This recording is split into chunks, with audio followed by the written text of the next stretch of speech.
J'ai pensé parler d'un détail très très important dans la paracha de la semaine.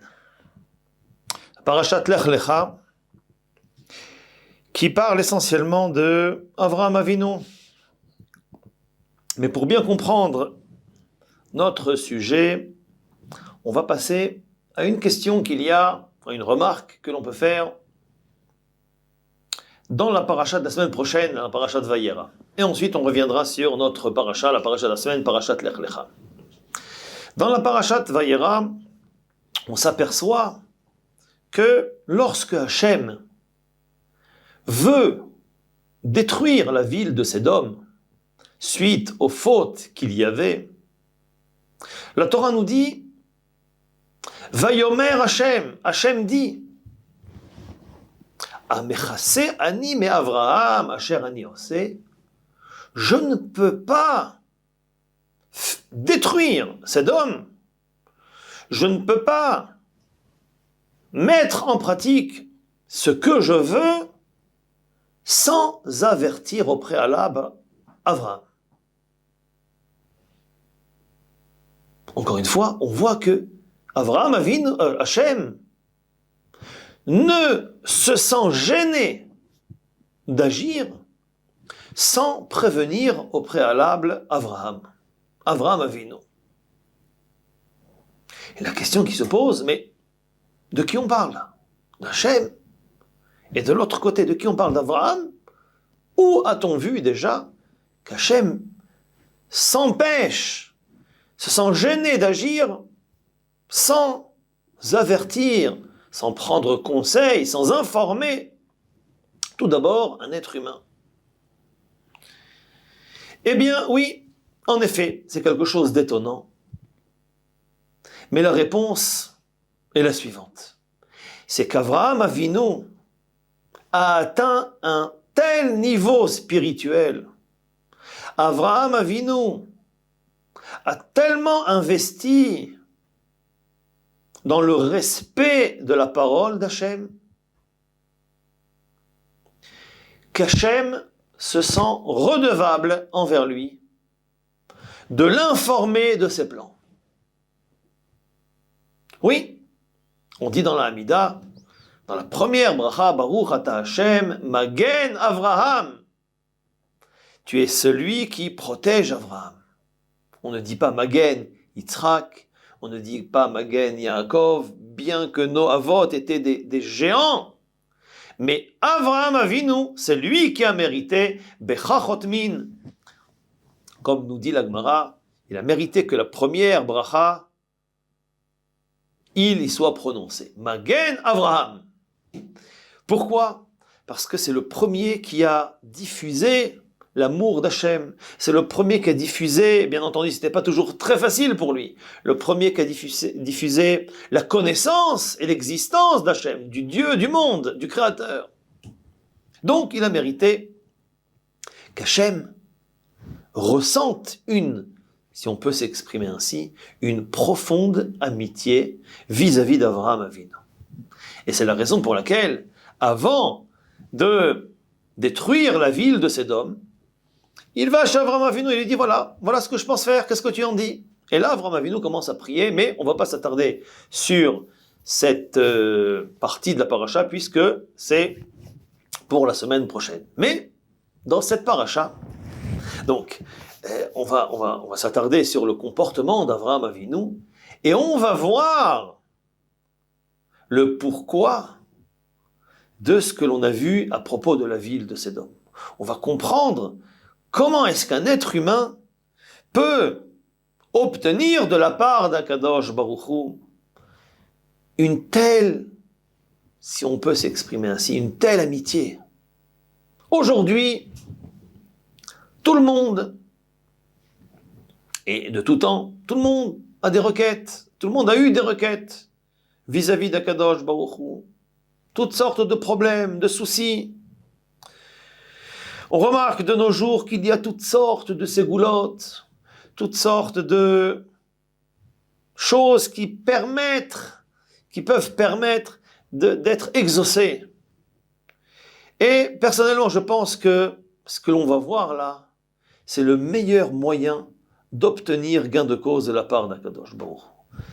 Créer entre nous et Hachem ce lien à tel point qu'Hachem, oui, on a le devoir de vouloir ressembler à Avraham Avinu, tel point qu'Hachem se sentira gêné de faire quelque chose sans nous informer au préalable. Alors, comment arriver à un tel niveau? Dans la paracha de la semaine, au début de la paracha, on voit qu'Hachem dit à Avraham Avinu, Lech lecha me'artzecha. Tout le monde le sait, tout le monde le connaît. Cette épreuve qui fait partie des 10 épreuves d'Avraham Avinu. Hachem lui dit de quitter son pays, sa ville, la maison de son père, qui n'est pas quelque chose de très très très facile. Et en plus, Hachem ne dit pas à Avraham Avinu où aller. Avraham Avinu, sans poser de questions, il prépare sa valise et s'en va. Il marche sans demander de questions. Ce même comportement d'Avraham Avinu, on le remarque également à propos de la Akedat Yitzhak. Hachem demande à Avraham Avinu d'offrir son fils en tant que sacrifice. Là aussi, Avraham Avinu ne pose pas de questions. Vayashkem Avraham Baboker, il se lève très tôt. Le Midrash nous dit, il s'est même levé plus tôt que d'habitude pour éviter que Sarah, Imenu, sa femme, voit ce qui se passe, lui pose des questions et elle risque de l'empêcher de faire la volonté d'Hachem.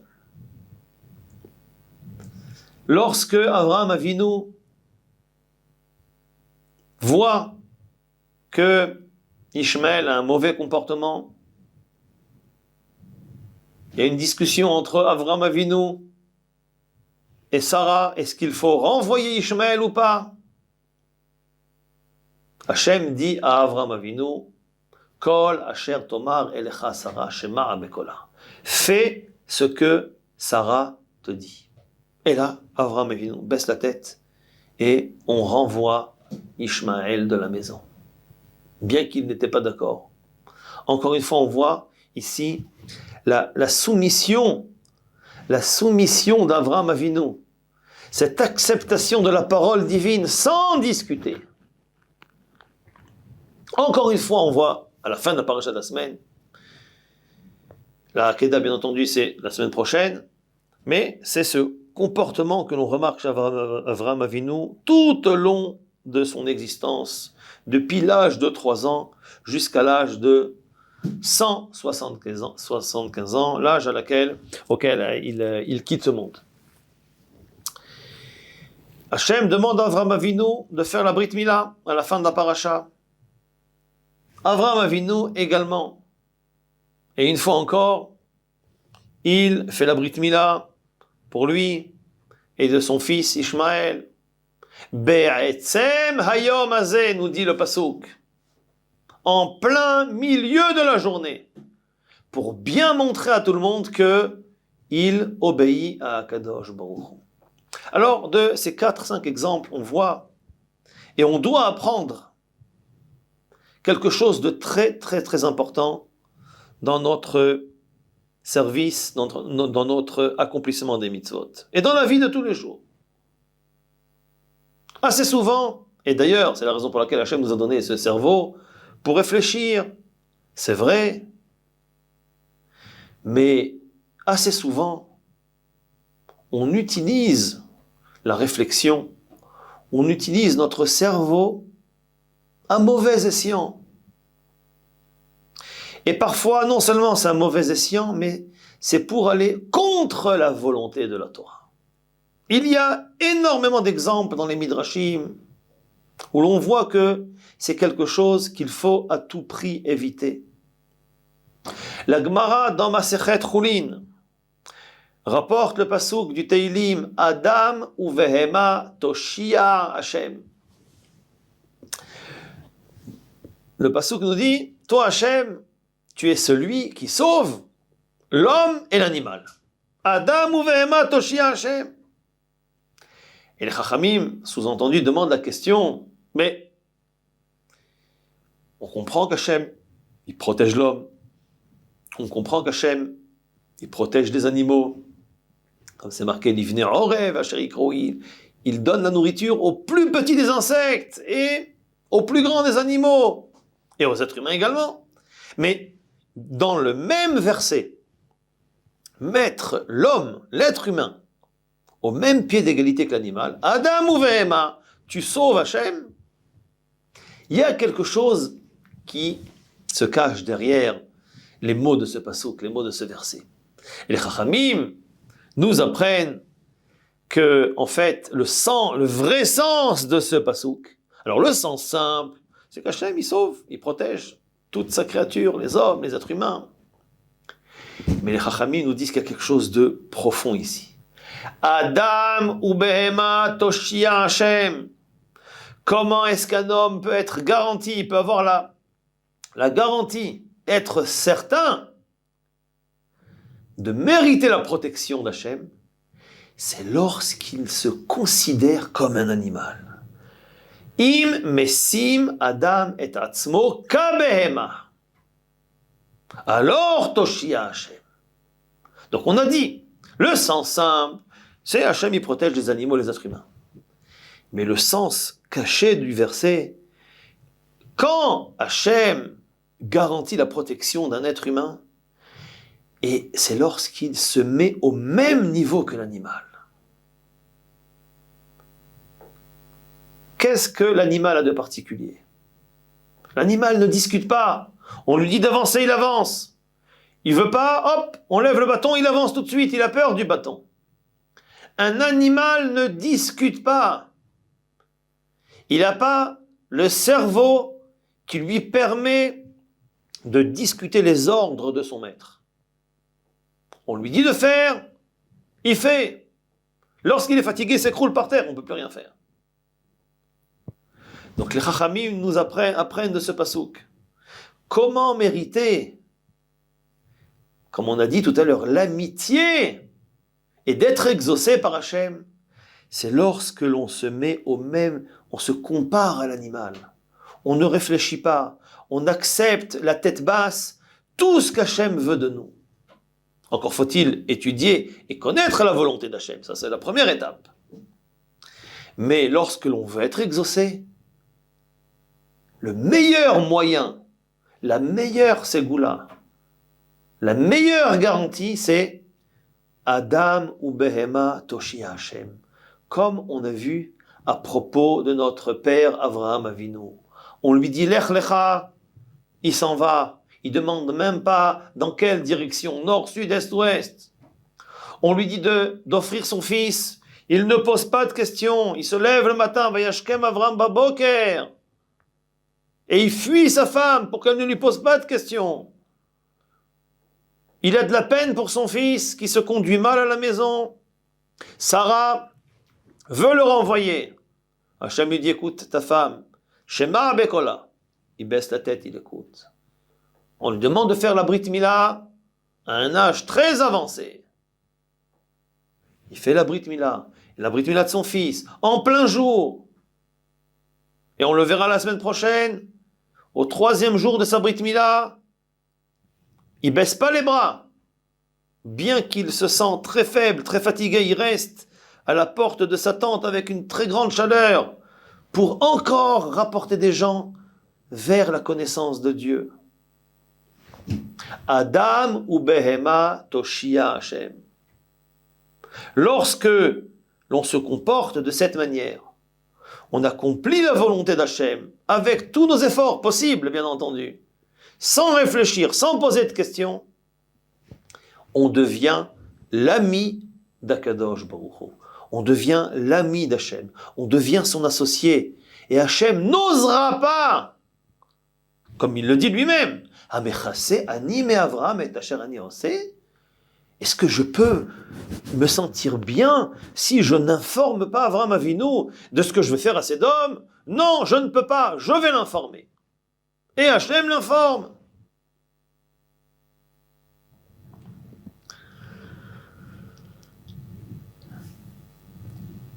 On sait très bien qu'il y a une halakha dans le Shulchan Aruch. On n'a pas le droit de faire la prière sur un endroit surélevé. D'ailleurs, à l'époque, l'endroit de l'officiant dans la synagogue, là où se trouvait l'officiant, il fallait qu'il était, on va dire, plus bas que le niveau de la synagogue. C'est rapporté dans la Gemara, Hayored lifnei teva. Il est dit dans le Shulchan Aruch et dans la Gemara également, dans les Midrashim, c'est rapporté que le Chazan descendait devant la teva. Il y avait des marches, il descendait, il se mettait devant la teva pour prier en faveur et en étant envoyé par toute la communauté. Pourquoi ? Parce qu'il fallait qu'il ait le cœur brisé. S'il était sur une chaise ou sur une belle estrade, ça ne sera pas bénéfique pour être exaucé. Parce que ça donne des sentiments d'orgueil, des sentiments de force, de supériorité. C'est le meilleur moyen de repousser les tfilotes. Alors aujourd'hui, dans les synagogues, c'est plus comme ça. On ne va pas s'attarder là-dessus maintenant puisque c'est un cours de paracha. Ce n'est pas un cours de halakha. Mais on voit de là que pour prier, il faut avoir la tête basse. Lorsqu'on a la tête basse, on ne discute pas les ordres d'Hachem. On accomplit dans la mesure du possible la volonté d'Hachem. Eh bien, ce que l'on demandera, Tzadik Gozer Ve'akadosh Baruch Hu Mekayem. Le Tzadik, c'est qui ? C'est pas seulement le grand de la génération. Chacun dans notre génération peut être considéré tzaddik. C'est quoi un tzaddik ? C'est celui qui fait ce qu'Hachem attend de lui. Il fait tous les efforts pour faire plaisir à Hachem. Et même si parfois on n'y arrive pas, mais si on fait les efforts pour y arriver, on est appelé tzaddik. Et Hachem mekayem. On demande, entre guillemets, on peut même imposer à Hachem. Tzaddik gozer. Ve'akadosh baruch hu mekayem. Il n'y aura pas besoin d'aller chercher toutes sortes de ségoulottes. Tout ira bien. Ce que l'on demandera, Hachem exaucera les requêtes de chacun d'entre nous. Avant de recevoir la Torah, nos ancêtres ont dit Na'aseh ve'nishma. Et Hachem nous a aimés suite à cette manière de s'exprimer. Na'aseh ve'nishma. On fera et ensuite on posera des questions. Comme cet animal qui ne pose pas de questions, il fait et après il verra, on verra. Na'aseh ve'nishma. Moshe Rabbeinu, qui n'a pas mangé pendant 40 jours et 40 nuits, 3 fois, comment il est arrivé à un si haut niveau ? Il est monté sur le Har Sinaï, il a parlé avec Hachem face à face. C'était quoi sa qualité à Moshe Rabbeinu ? Ve'aish Moshe anav me'od. Il était humble. C'est quoi l'humilité ? L'humilité, c'est celui qui s'efface devant l'autre, qui efface sa volonté devant la volonté d'Hachem. Eh bien, c'est exactement ce que l'on voit ici chez Avraham Avinu. Quoi qu'on lui demande, Asara nisyonot nitnasa Avraham Avinu. Quoi qu'on lui demande, il accepte, il ne discute pas, même si parfois c'est pas compréhensible, même si parfois c'est pas logique, même si parfois c'est difficile, mais il s'efforce et il avance. Et bien entendu, il a mérité que jusqu'aujourd'hui, si on fait des tfilotes et on mérite d'être exaucé, c'est grâce au mérite d'Avraham Avinu. Alors comme il ne faut pas toujours compter sur le mérite des autres, il faut avoir soi-même ses propres mérites. On a soi-même, nous-mêmes, nos propres devoirs. Eh bien, on a l'obligation de vouloir ressembler à Avraham Avinu. On a l'obligation de suivre les chemins de notre père Avraham Avinu, Yitzhak et Yaakov également. Et par le mérite de cette manière de se conduire, eh bien, il est certain que on n'aura aucun souci. Il est certain que toutes nos requêtes seront exaucées. Qu'Hachem nous aide non seulement à vouloir être comme Avraham Avinu, mais qu'Hachem nous aide à être comme Avraham Avinu. Amen, Keni Ratzon, Shabbat Shalom à tout le monde, et que des bonnes choses.